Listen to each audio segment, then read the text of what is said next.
luar China dan terdiri daripada 6 dewan panggung wayang yang dipasang, sistem bunyi Dolby Atmos dan sistem panggung wayang IMAX.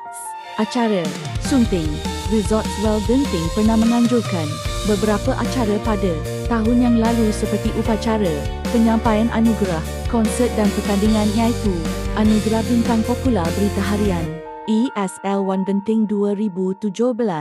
Kejohanan Tarian Singa Dunia Genting, Genting World Lion Dance Championship, Anugerah IFA 2002, Malaysian Idol, Kejohanan Tarian Singa Kebangsaan Malaysia, Malaysia National Lion Dance Championship, Anugerah MTV Asia 2008, My Astro Music Awards, Star Idol Malaysia, Tour de Langkawi, Genting Highlands, menjadi garisan penamat bagi pusingan perlumbaan, pertandingan lumba basikal Tour de Langkawi. Ia menjadi salah satu acara mendaki paling panjang